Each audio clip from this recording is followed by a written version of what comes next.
Good morning, good evening, good afternoon, whatever time zone you may be in, and welcome to another stream.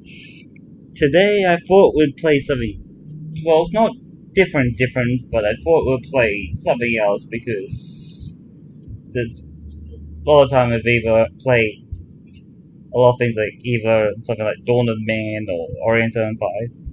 This has a similar concept of resource management and all that, I will admit, but it is quite different because for once it's actually fantasy and not ancient history. Now, for starters, I just want to put out here, it's like I am not very good at these types of games.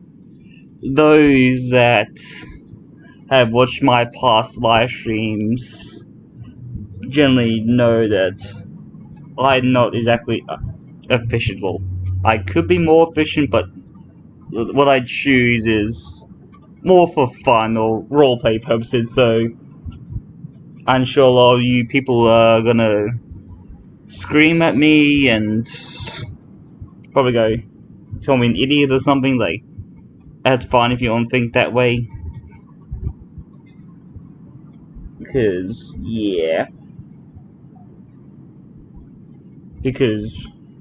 there's no point in me streaming this or playing this if I'm not gonna have fun myself, so might as well do it. So if you really want to complain, I'll just say it's a video of what not to do in games like Stellaris, and we already have an epic on board, so excellent. So welcome epic, as normal.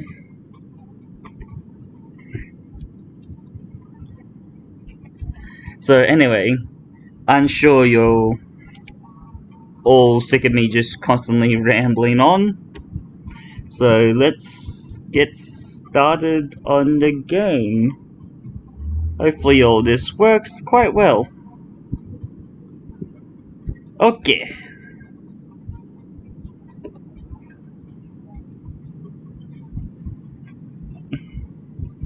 Yes.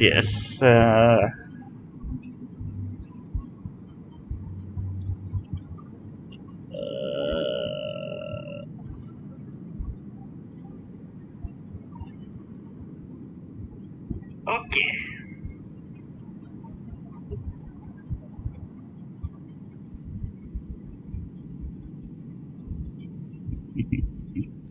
Okay, let's see. Yay. Now what's going on?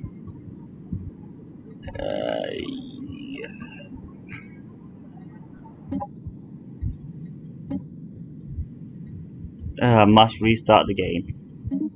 Okay. Well, I'll be back in a second. Apparently I need to restart the game. Yes.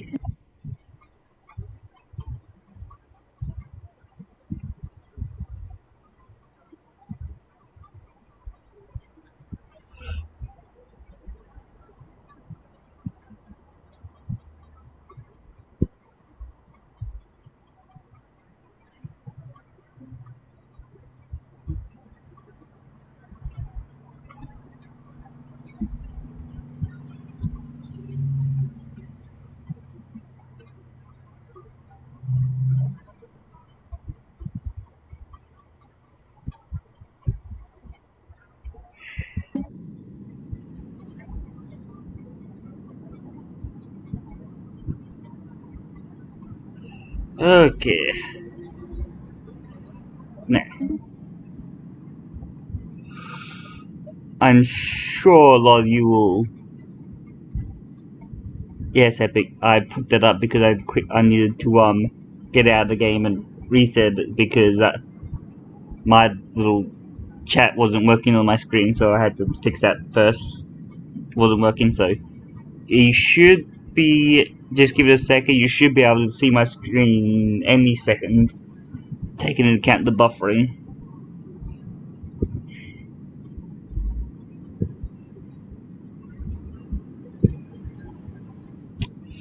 Yes, so I know I promised I wouldn't ramble on, but please do leave a like. It is greatly appreciated. It'd be even more appreciated if you would subscribe or spread the word of this. Like, I know my content may not always be the best quality and all that, and there may be a lot of mistakes I make, and I don't always put up live streams or videos exactly on a regular schedule, and I do apologize for that sort of stuff.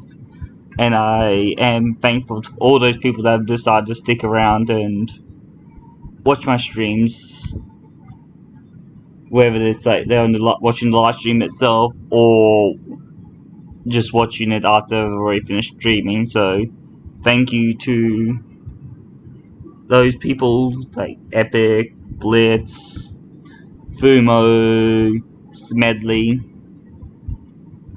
MC. So yeah.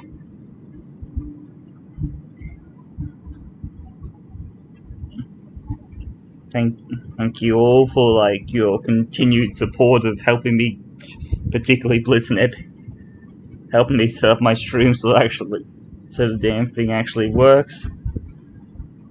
And why is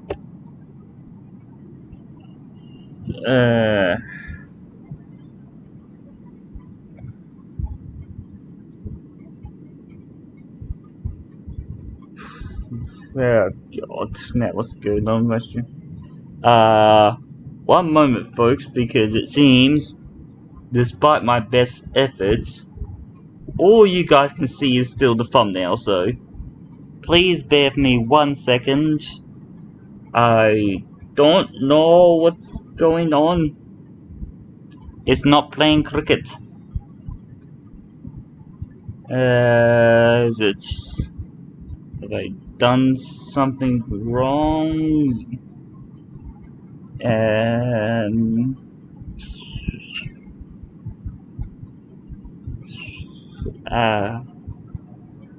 What have I...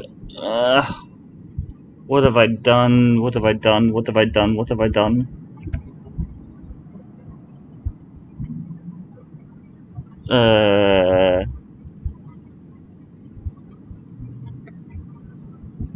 Image.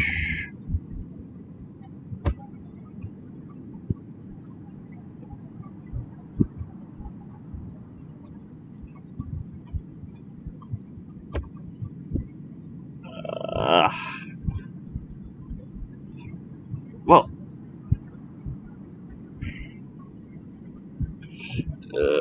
okay.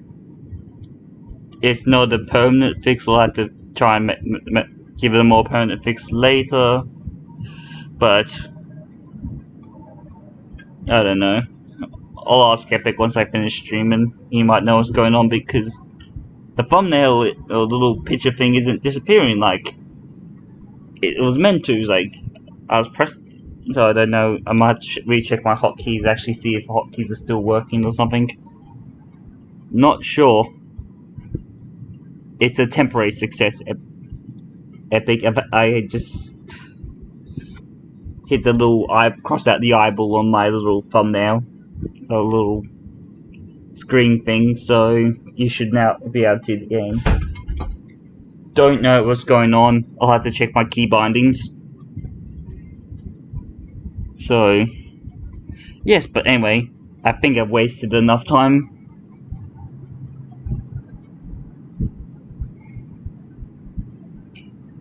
So enough of me. Let's have enough of me kind of rambling.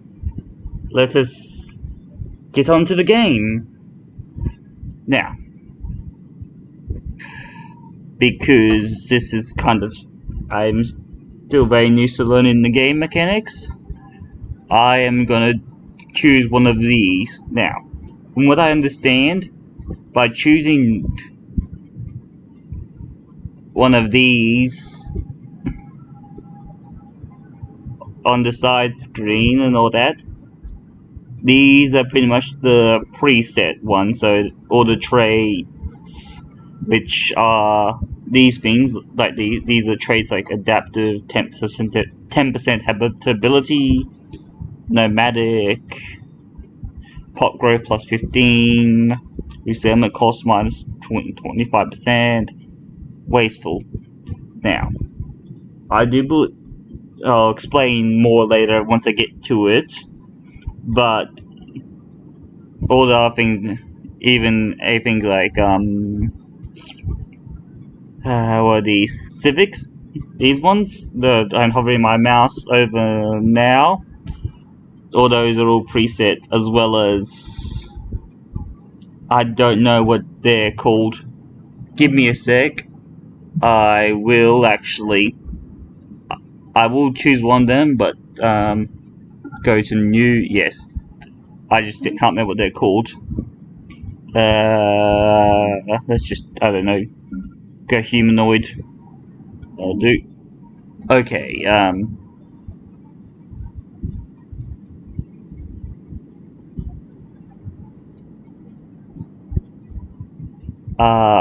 epic. The keybind was not on my numpad. The keybind was my little plus thing, remember, right next to my backspace. That was my key binding for my little screen thing. Alright. What are they called? Species name. Okay. The ones you saw earlier, they're traits. I've one here, I might as well go into more detail. The trait points, these things, will determine how many are good. The ones in red, like minus, so like they'll give me a positive boost. Say for example, agrarian will give me food plus 15% food from jobs, and as you can see, my trait points are now gone, and now I can choose 4 more traits. But I can't just, do agrarian, ingenious, industrious, intelligent, and thrifty.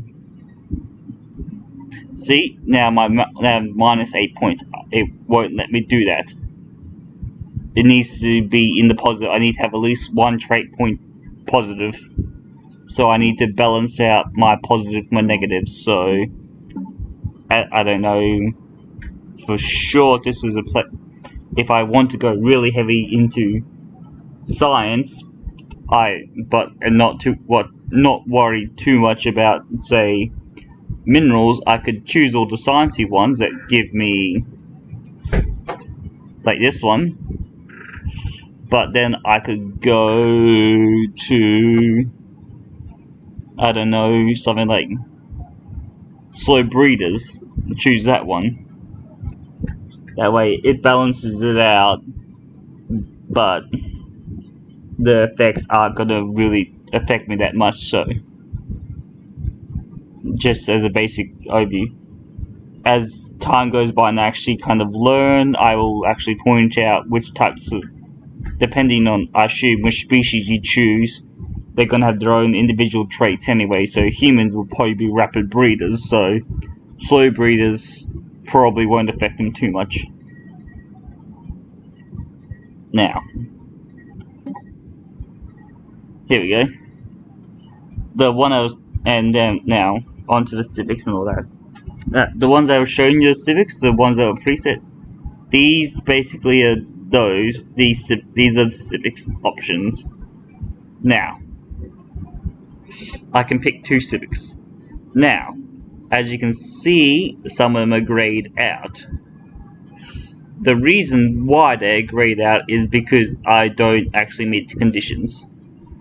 So, in order to meet conditions for certain civics, I need to choose certain ethics, which is these over here. So, for example, if I wanted Distinguished Admiralty as one of my civics, I would need to choose one of either that one or that one in order to get Distinguished Admiralty as an option for my civic.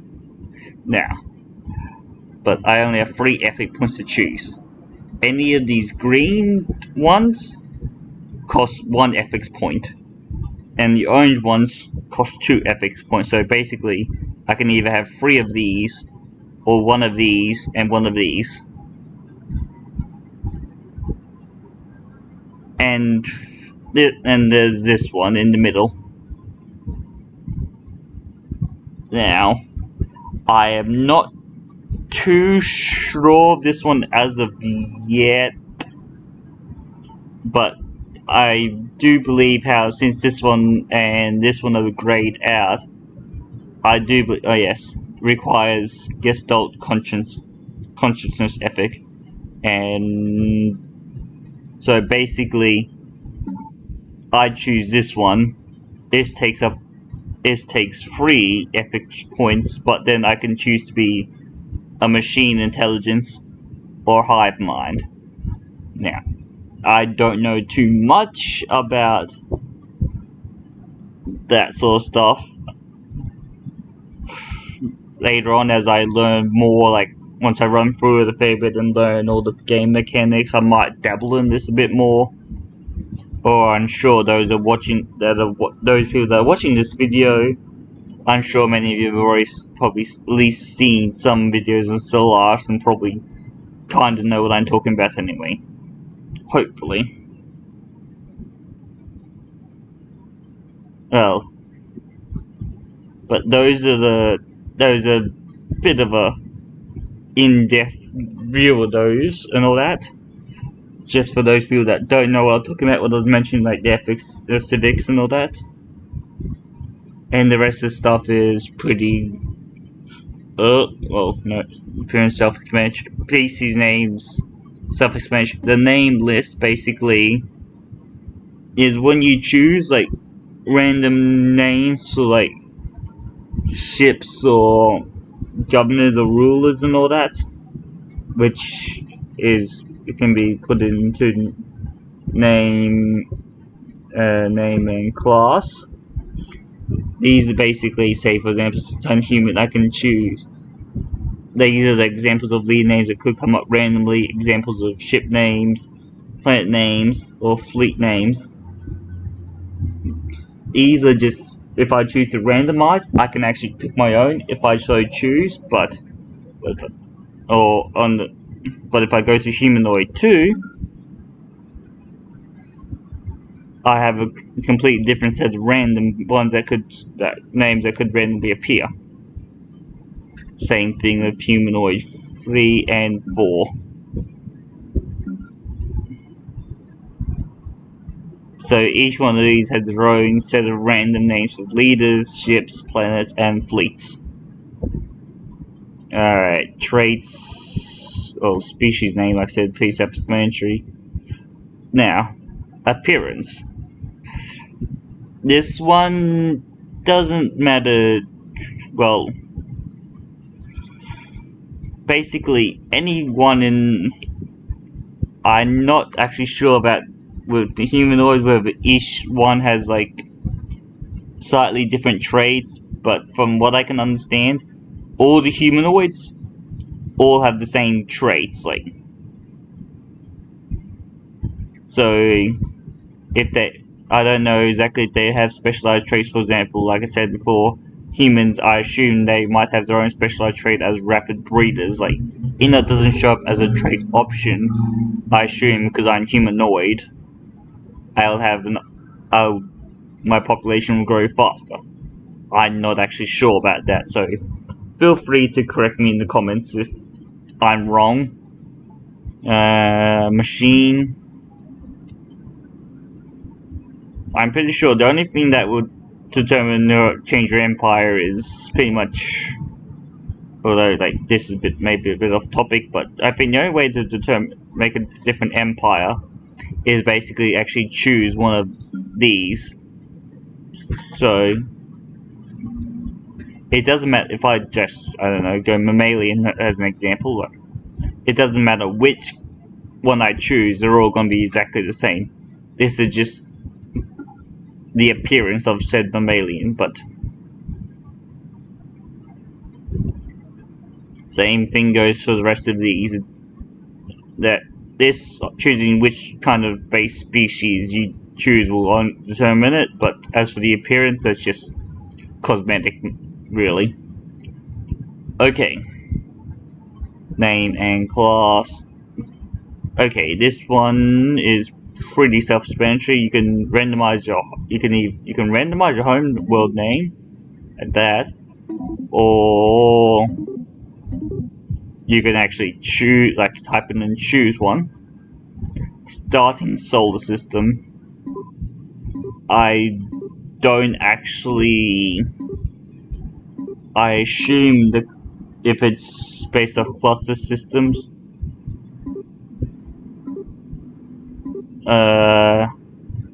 like for example, trinary star cluster, trinary star cluster 2, binary star clusters, unary star clusters, the Deneb system. I don't know which one the Deneb system actually is.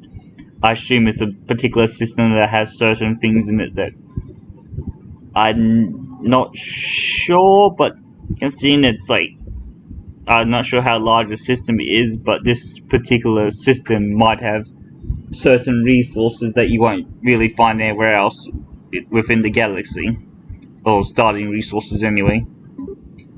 Same thing with the solar system. Wait, actually, if I just overwrite. Commonwealth Man starting star system determines the layout but not location of your starting solar system. Okay. It just determines the layout. It could be anywhere, but it just determines the layout of that system. Void Dwellers. This will always be the starting system when using the Void Dwellers origin. Okay. Shattered ring.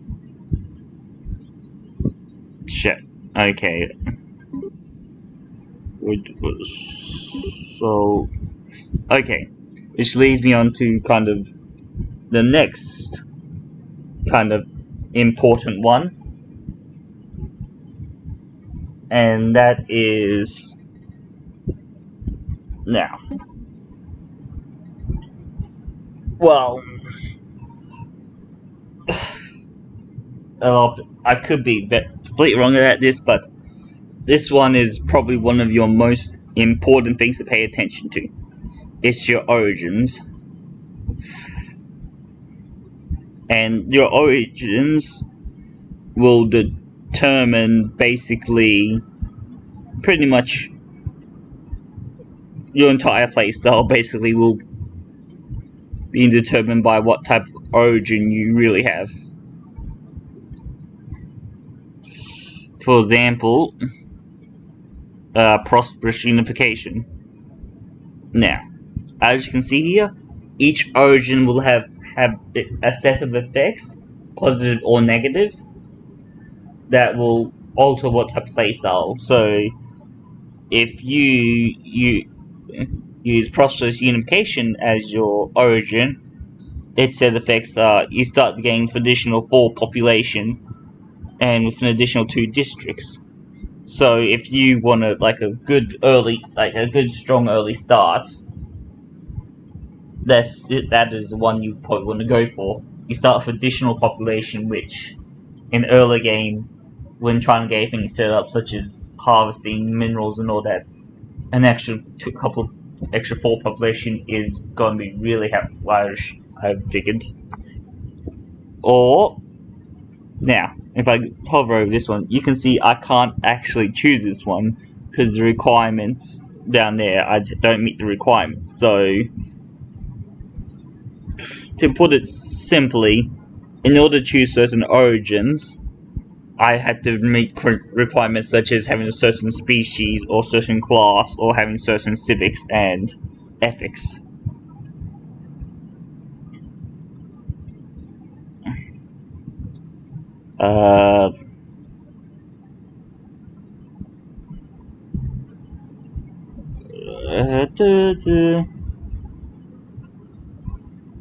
So, yes.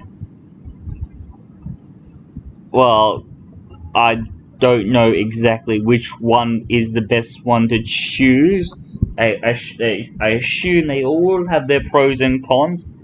I suppose it's a bit choosing one is made a bit easier by the fact that you need to have a certain type of character set up in order to use a certain origin. So, for example,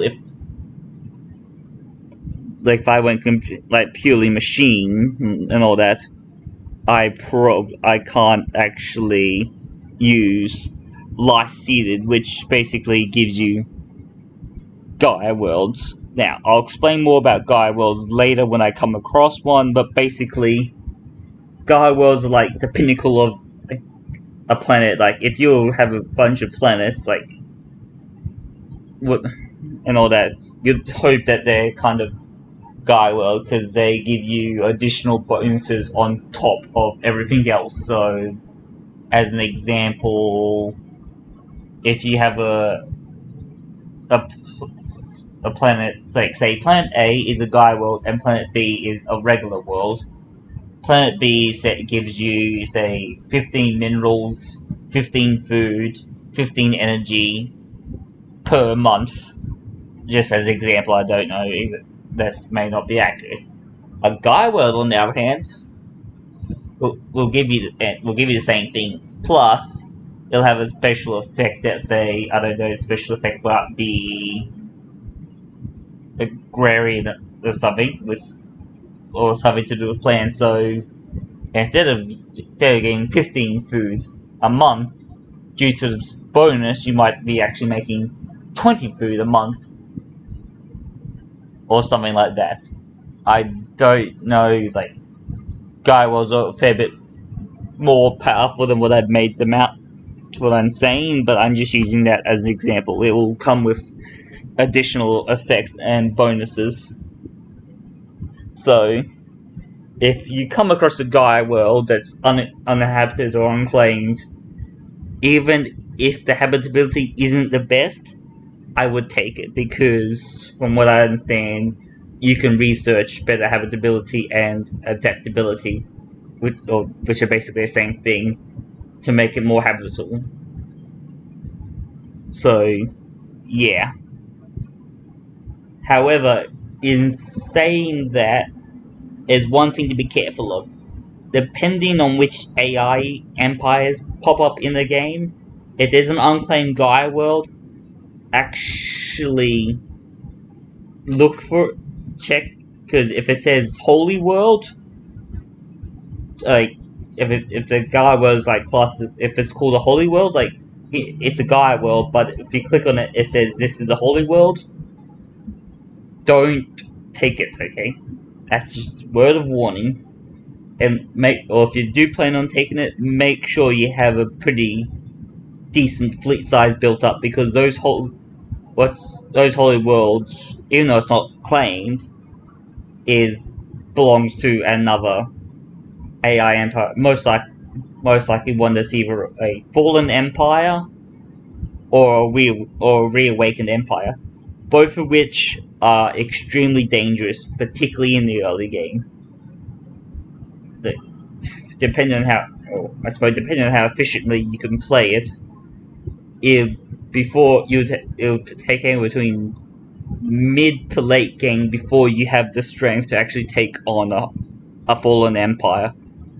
And if that fallen empire reawakens, let's just say, unless you've got a big ass fleet built and have plenty of defenses, you're pretty much screwed if they go after you. Okay.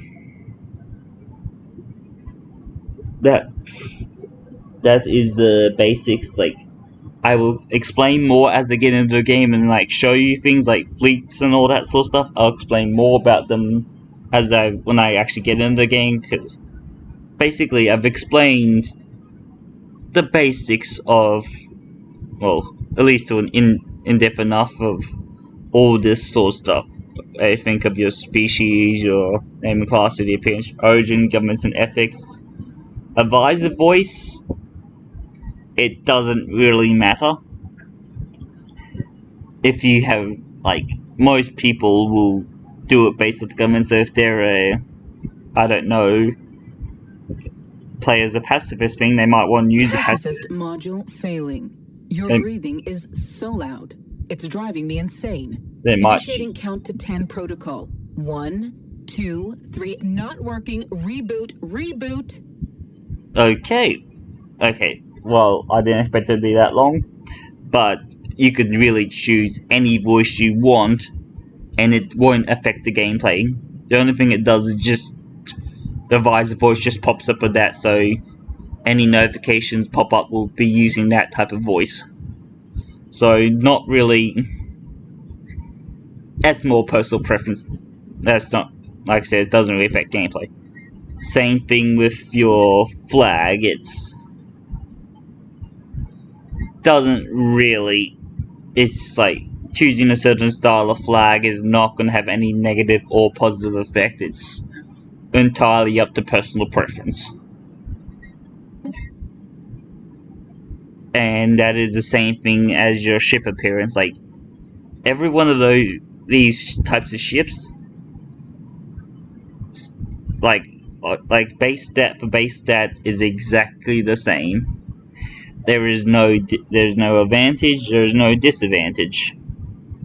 Well, actually, I could be wrong, but as far as I am concerned, a base, say, I don't know, a Corvette, which is like the first ship you get, a basic Corvette without any additional upgrades added, would be the same, pretty much the same base stats as whether it's whatever style of ship you choose. Once again, it's down to personal preference. Most people, if they play as like a certain race, such as humanoid, they will choose a humanoid style ship.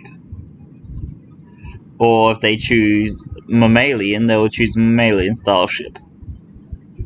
But really, that's just personal preferences.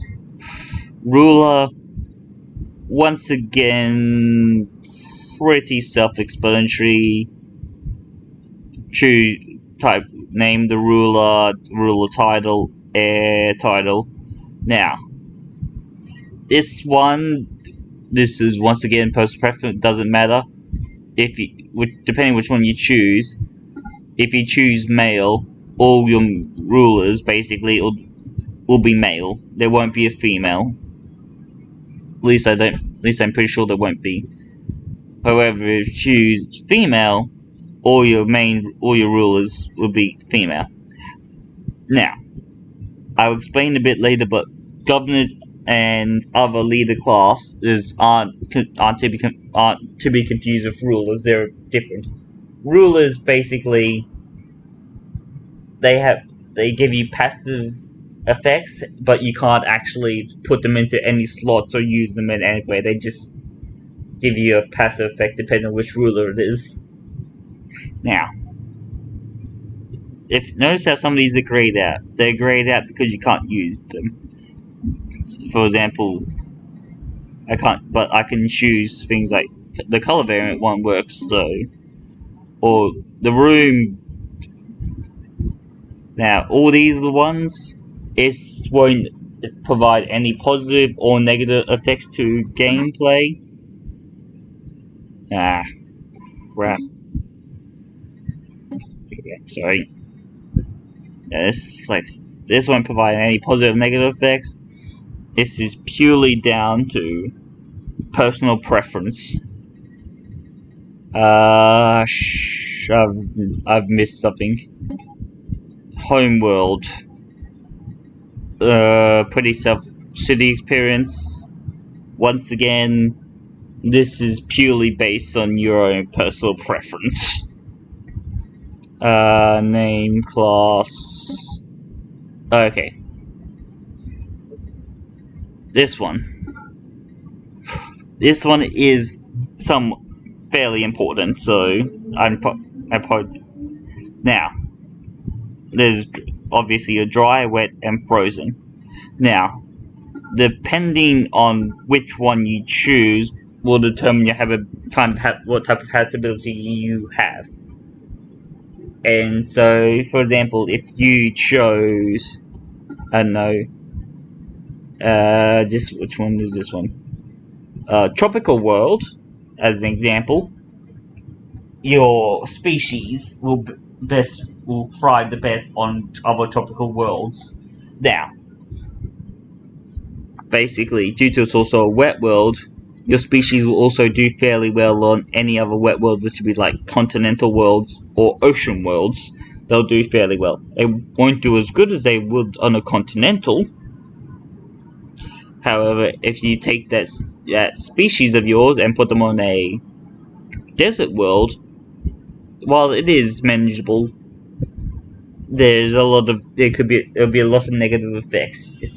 Now, I will explain more in the actual game, but basically, if that world has low habitability for your culture,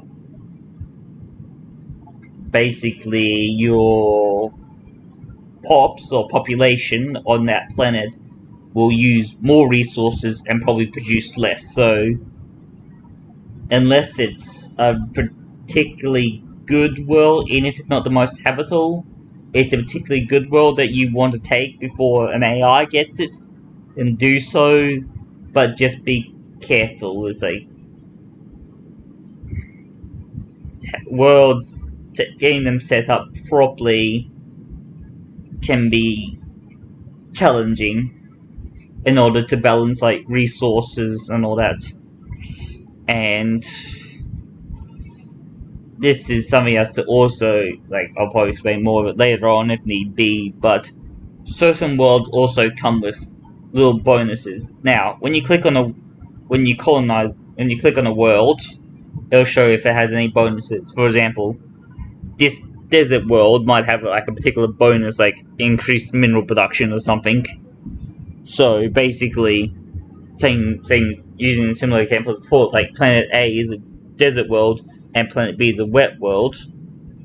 That desert world may have a little bonus on it, which may mean you'll get 15% more minerals from this world or something. It may not be that one. It's kind of like a Gaia world, but on a much weaker scale. Okay, I think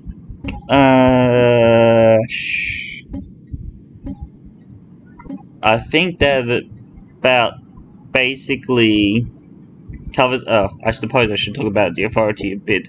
Now, your authority. This one,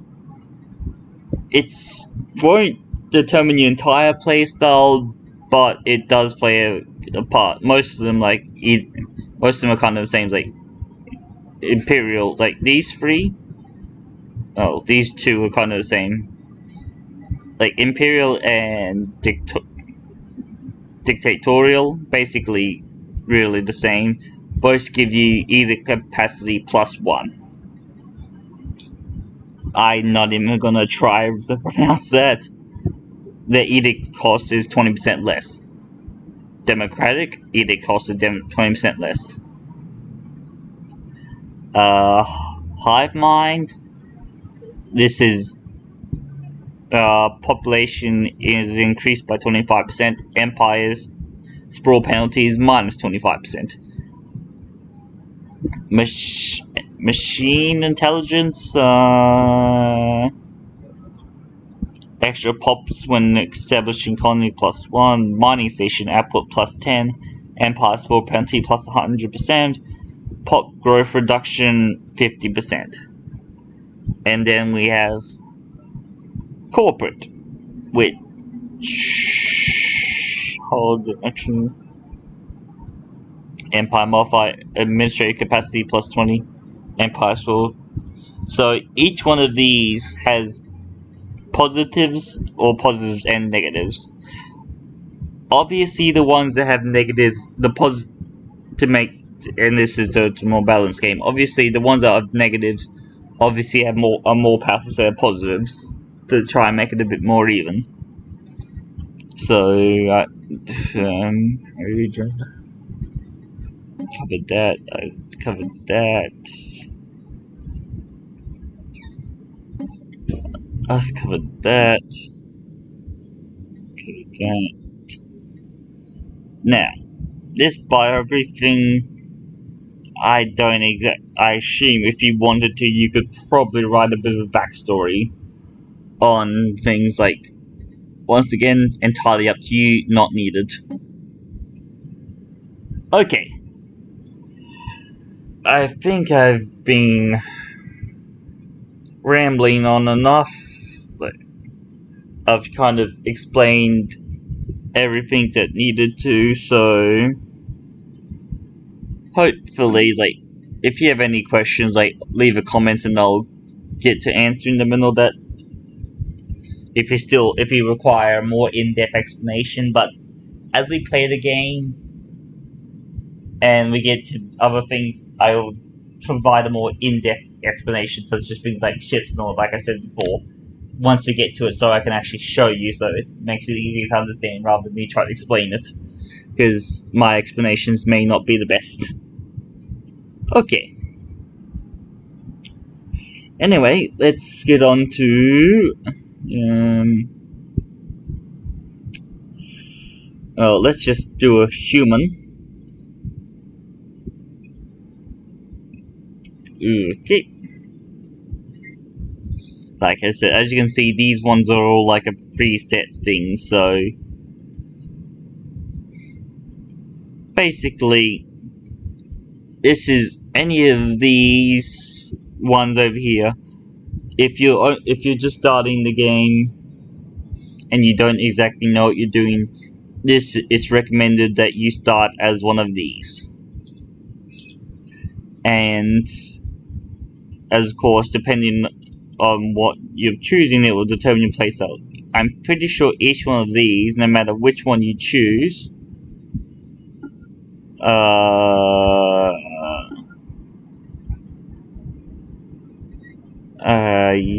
yata.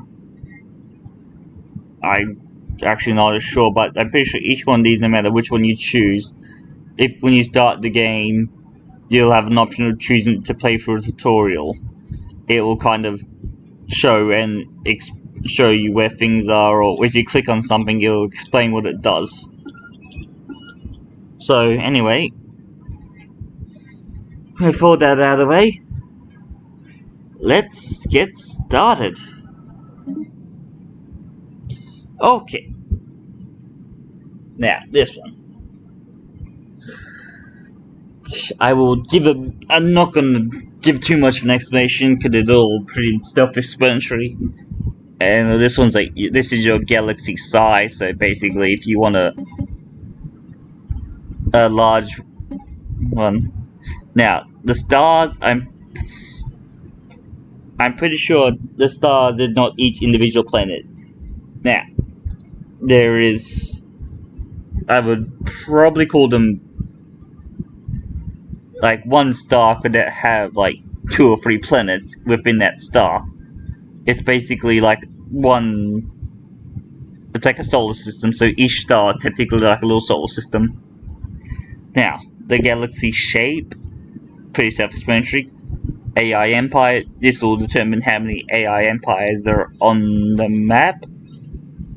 I'm not sure still how it works. It's like, for example, if you choose 3 AI Empires, somehow from the videos I've seen, you still end up with like 8 or 9 different AI Empires. So whether it's like, it starts with 3, and then the faction splits in 2 and then becomes 2 separate empires, I'm not sure. Advanced AI starts. If you put that on, basically, as the name implies, the AI will get like an advance, like a kickstart. So basically, they'll have a head start on you. So basically, Fallen Empires. That's the one I was talking about earlier. The Fallen Empires. Those things, like I said, they're the ones you take on during the mid to late game. Same thing as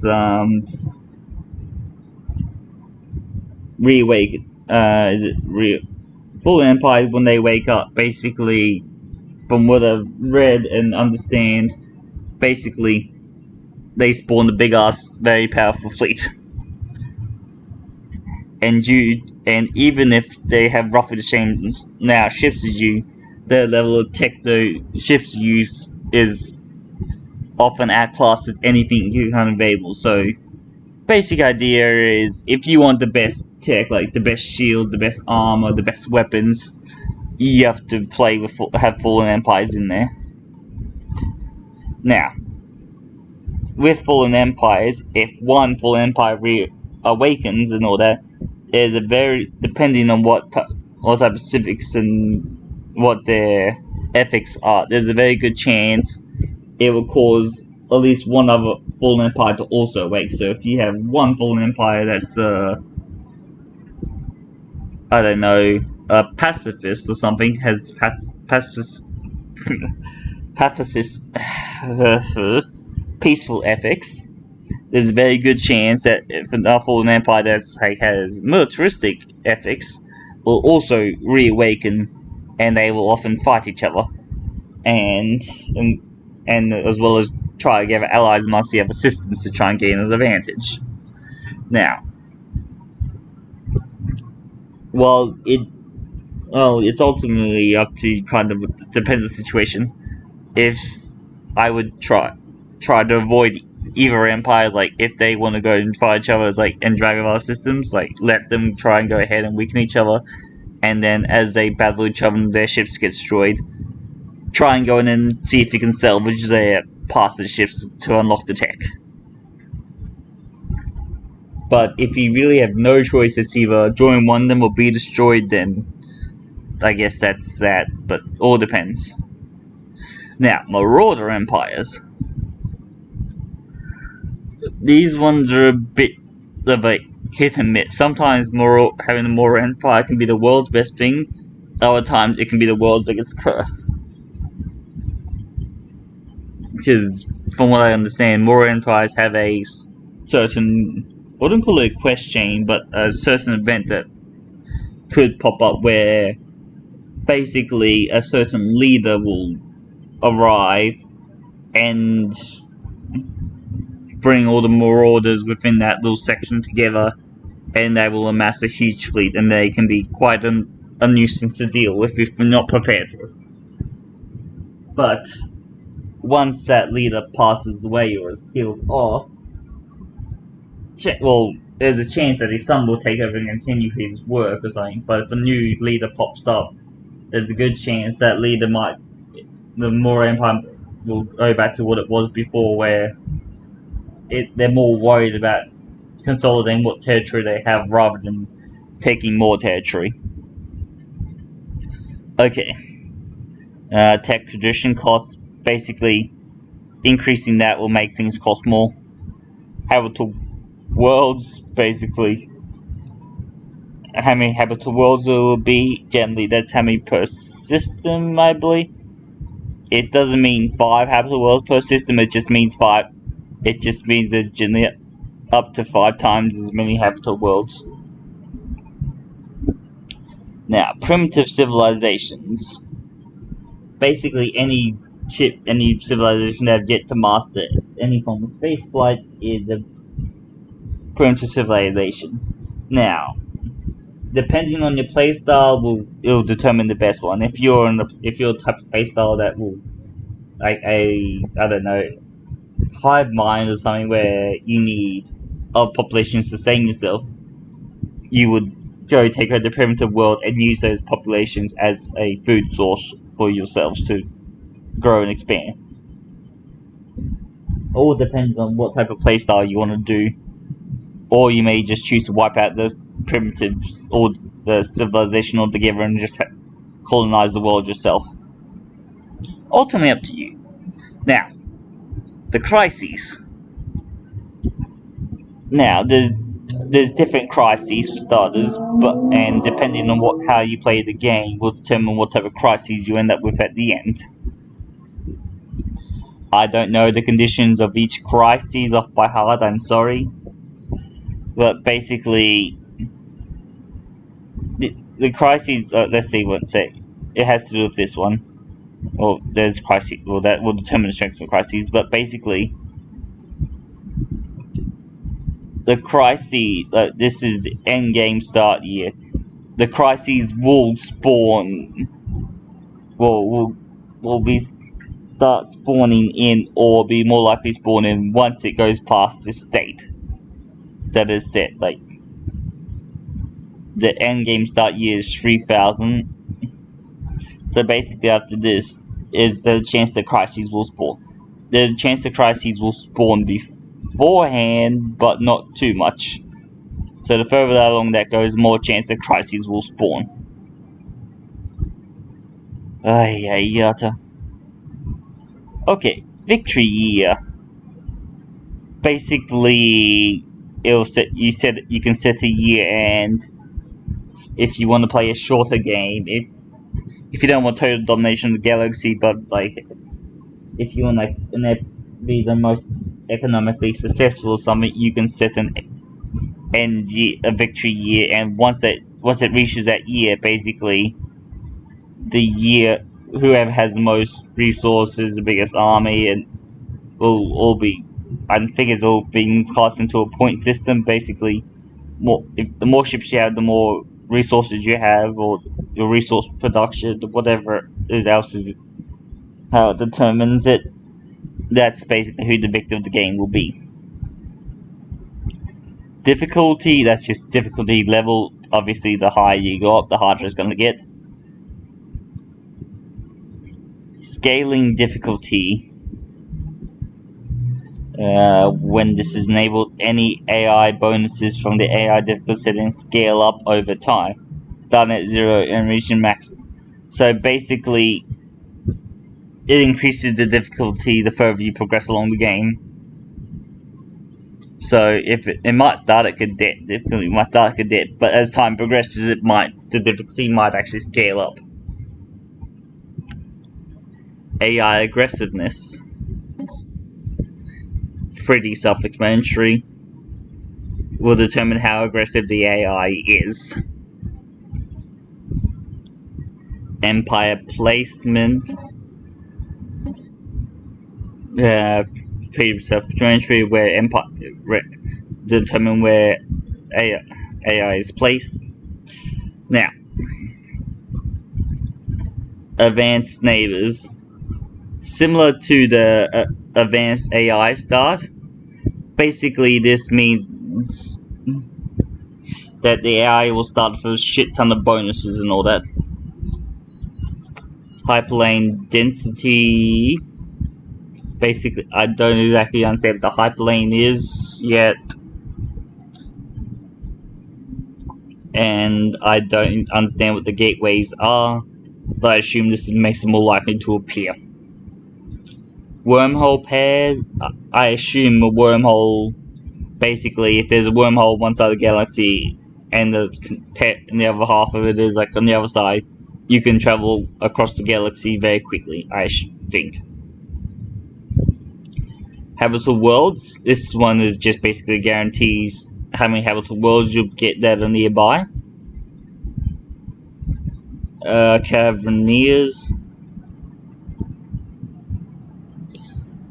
These are like kind of traders and all that good stuff that occasionally pop up, and you can trade if you wanted to. If you have what they want, you can often trade what they want if you want something of theirs. For example, they might take, I don't know, say 10 metal, and then for that 10 metal they might give you, I don't know, a bonus for bit or something. I don't know.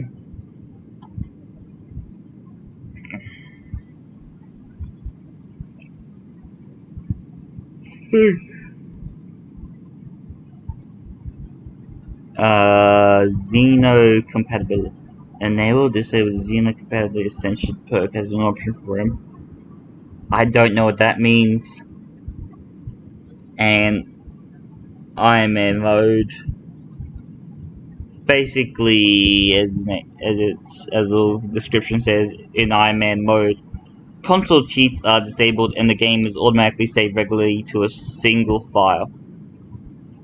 So basically, if you make a big stuff up, you can't go back to another save file and try and do something else. In games played with this setting, there is no turning back. Now that I've kind of all explained it all, and because I am kind of still learning how to do the game,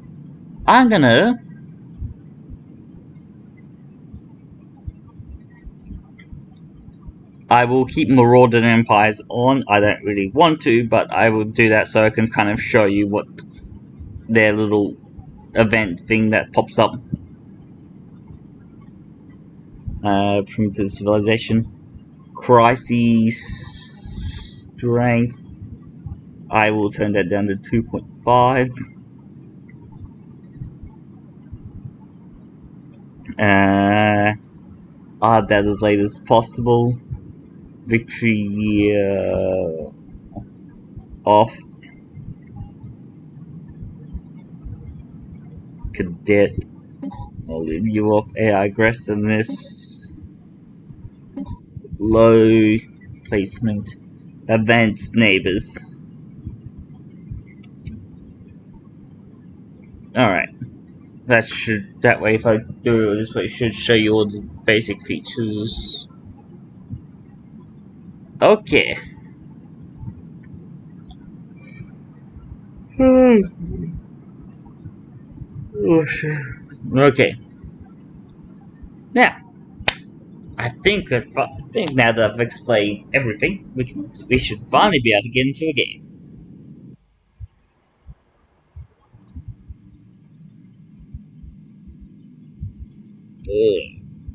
Feel free. I know you on the live stream you can't exactly, but feel free to go back later on and when the live stream is over to go back and read this sort of stuff.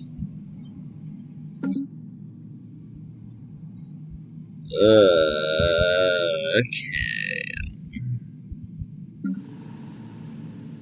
Where's the tutorial?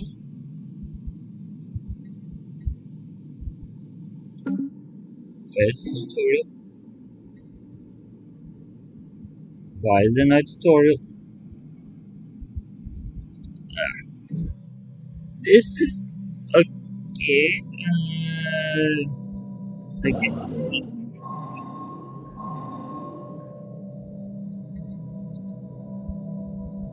Okay. Begin questioning. New sit rep. Okay.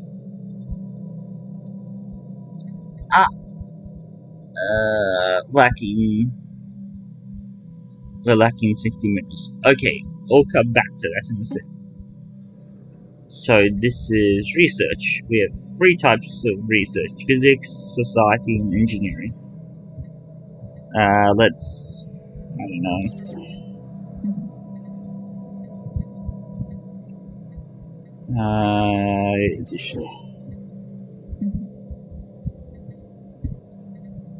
Oh, weapons. That sounds important. Let's actually get that. Okay. Now, hopefully as I learn more I might be able to try and explain better, but this world here, this is your starting world. Now, like I said before, see how it's the continental world? It's 100% habitability, so any other continental world will be 100% habitability. And any world that's any wet world will probably be a high one. Okay. These are the buildings, so okay. To make things easy. Up here are your resources. Pause that for a sec. Energy credits, this one is, from what I understand, is like your money. You can use it to purchase stuff. These are minerals. This is your food. Now, your consumer goods. Now, not every single race you play will have consumer goods, but most do. And if you need consumer goods in order to function, basically. Alloys. These are used to make ships. So, quite important.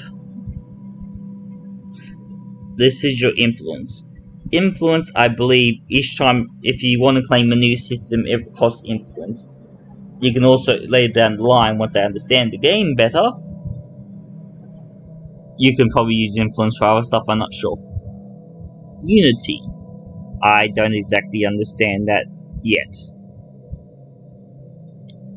This is our research, so basically, at right moment we've got plus 29 physics, plus 24 society, plus 24 engineering.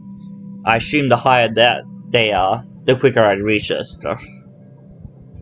Now, these are your specialized resources. So basically, later on in the game, once you advance enough, you can start collecting these. I don't know exactly what they do, but I assume that collecting these means you can build better things, like, or what you build will be more efficient or something. Okay. This is your Empire Sprawl. Basically, you want to keep this number lower than that number. Because if that number goes over this number, you start getting negative effects. They might be small at first, but the higher that number goes compared to that, the worse those effects will be. Now, I'm pretty sure there's research options as well as other bits and pieces that you can choose to increase that number. This envoys, I don't exactly understand that just yet, so as I learn, I will try and explain it. This is my total population. I have 28 people. Those 28 people, if I just do this, are divided amongst up in here. So you got rulers, specialists, and workers. So that's all that. That's all. That's how your 28 people can't divide it. Okay. Star bases. You can earn at the start, and you can increase this with time, like research and all that, but you can only have 3 star bases. Now, however, in saying that, if I don't know. Now, and these are the stars I'm talking about. Each one is 1 star. Like, there's 1 star, there's 1 star, there's 1 star. And even though it has multiple looking stars, that is still 1 star. If I get my science ship, I'll just survey that. Yeah, just quickly survey that one. Now, I should. What I do is naval capacity. Basically, this determines roughly how many ships you can have. This is how many ships I do have. This is how many ships I can have. Basically, if that number goes after that number, I'll get a lot of negatives. Now, having ships in there requires maintenance. Like, there's an initial building cost, but if you have ships, they require maintenance. So, depending on what type of ships and what others there, it might cost so many resources a month to keep that ship maintained or usable. So keep that in mind when building a fleet. Just because you can afford to build a fleet doesn't mean you can afford to maintain the fleet. Now, while that's quickly being surveyed, we'll talk about this. There's 3 different types of ships, basically. You got your science ships, your construction ships, and then you got your military fleet. Anomalies I will explain in a sec. But basically, if you research anomalies, they give you a small amount of research, so you research stuff quicker. Okay. Now, your science ships are used to survey and explore. Construction ships are named it is implied is used to build stuff. and they're just military, and they're your military fleets.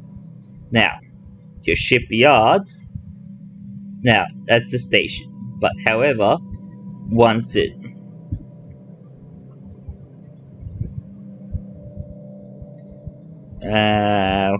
well, that's still scanning. Let's go on this one. These ones are your traditions. Now, you got different sets of tradition. Completing one of these entirely will give you one of these, an ascension perk. Now, depending on which ascension perk you choose will determine your playstyle. For example, now, not all ascension perks are available straight away. There are some ascension perks, in order to even apply them, you must have certain things researched or have met certain conditions.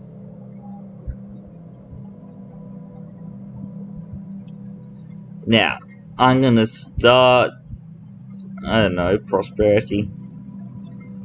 Let's start with expansions because we will be doing all expansion. Now, over time, like each time you choose one of these, the amount of unity you need to choose the next one, the next option, or the next one of these increases. Here we go. The anomaly is what the anomaly has added. It has added a permanent effect of +3 engineering research. It doesn't always do that.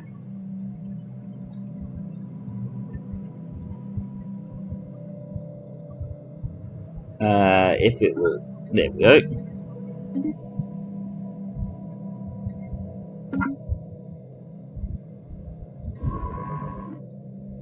Now,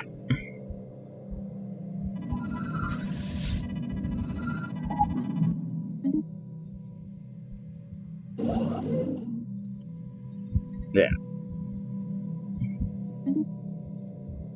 Monetization. Now, once this finishes, go around exploring. I'll kind of say that. In order to claim an area, apart from influence, you need to build like a little bit of a star base there. But that won't count towards that, so only if I decide to upgrade it into like a proper star base and not just a little port section, it will take up one of those little slots up and up there. It will take up one of those. Now, you could have more, but in doing so, it will incur a lot of penalties and all that, so probably not worth it.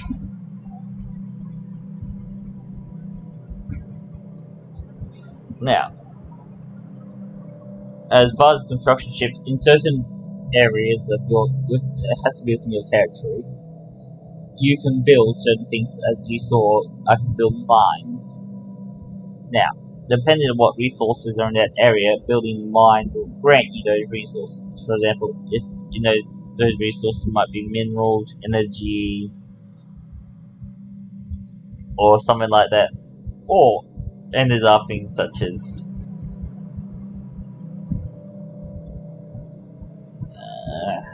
what are they called? Science Division reports success. I'm drawing a massive blank here.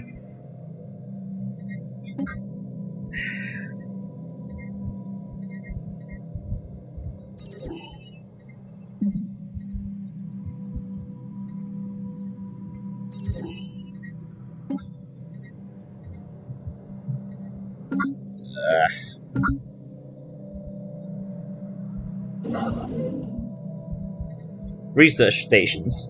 That's the one. Now, research stations, as the name implies, grant you additional research. Recon pass completed.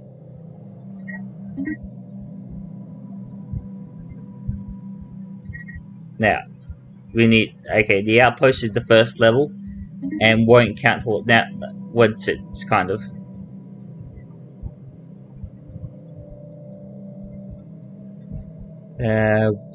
waiting.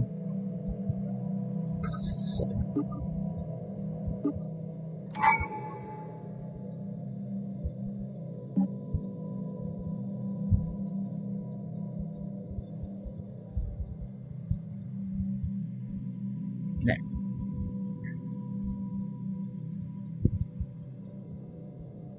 entering hyperlane, just give us it. Science Division reports a new breakthrough. Now that's actually... See, now that's actually building. Wait for it. There we go.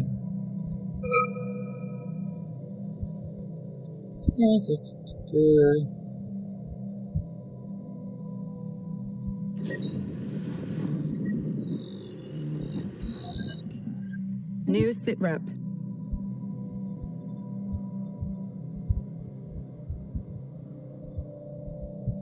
Construction complete.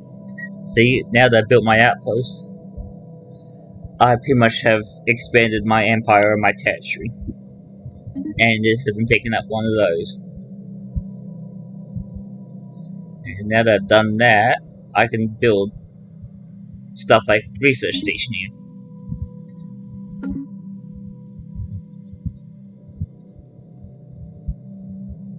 Okay.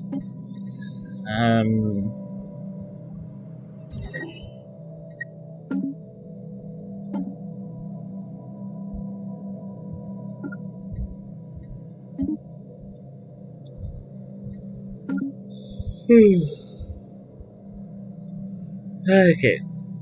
Now, for those of you who already noticed, this little thing now has an arrow next to it.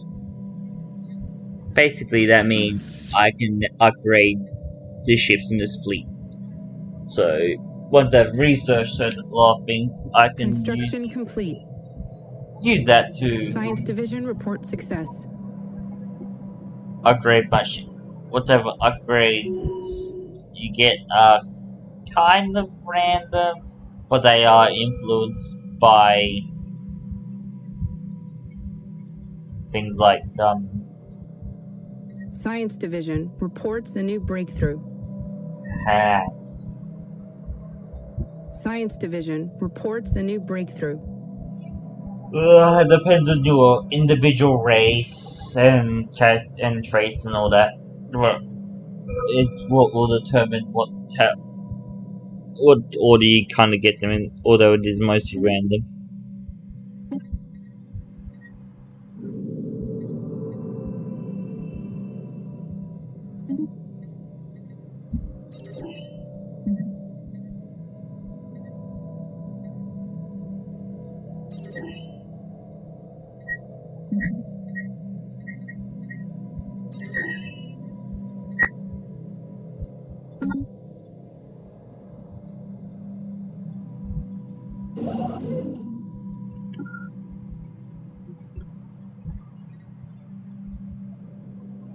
And I can build. Alright.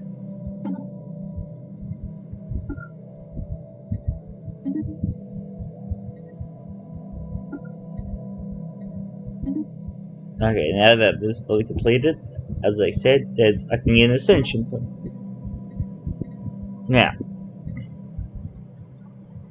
these are all the ascension perks I can get. At some point, Complete. these are the ones that I can. Ones in colors that I can currently get right at the moment.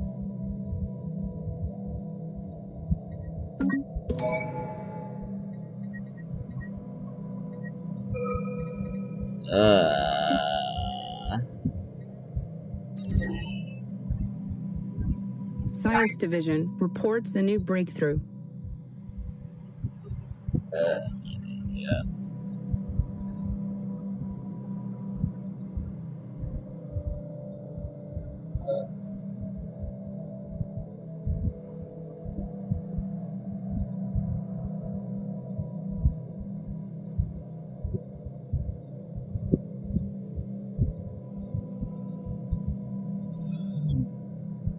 Oh god.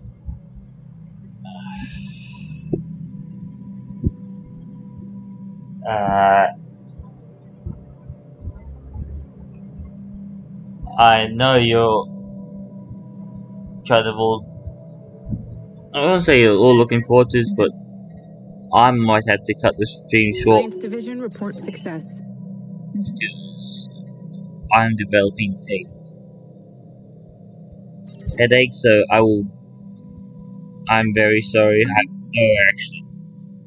haven't actually shown much gameplay because I've spent a fair bit of time actually just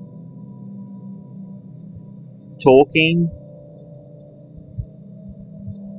I do apologize for that, but yeah, I'm gonna stop the stream here.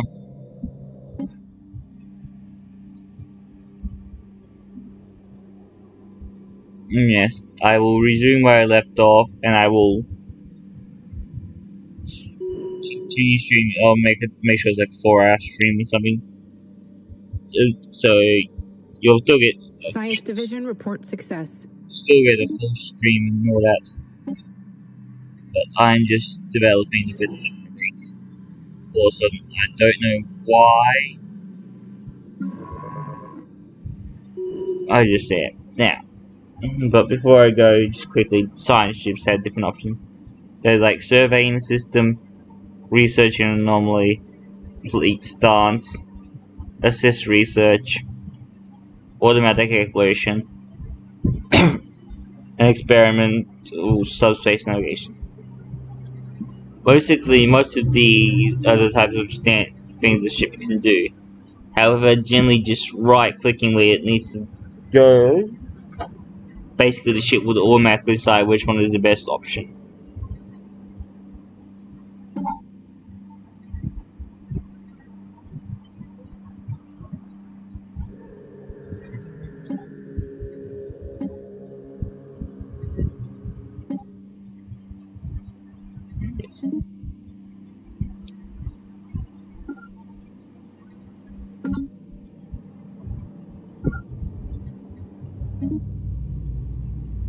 Yes,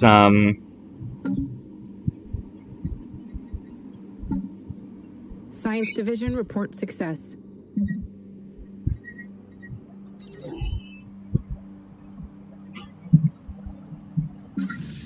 that's just a great.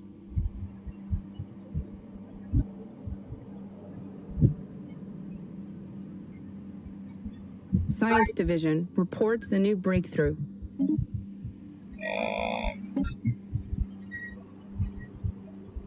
Ships refitted. Oh, okay. Now my fleet Science Division reports a new breakthrough. Now, this here is my fleet power, basically. That's what my 3 ships come across. Altogether, they combine their 159 fleet power. Now, obviously, more ships will increase your fleet power, but upgrading each ship to make it stronger will also increase your fleet power by a fair bit.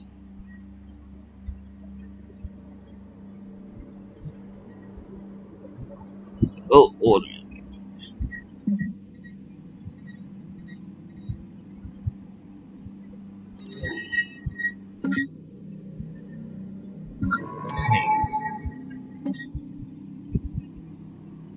Now,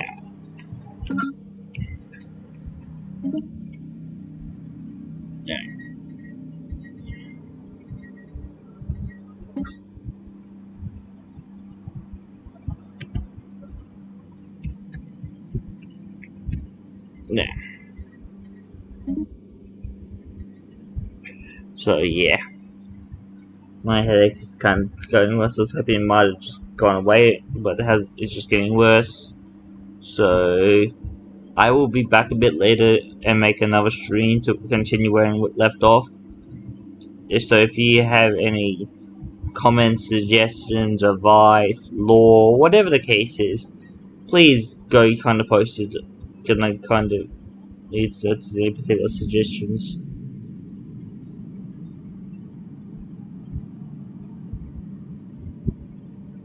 So yes, goodbye, good afternoon, good evening, whatever time zone you may be in.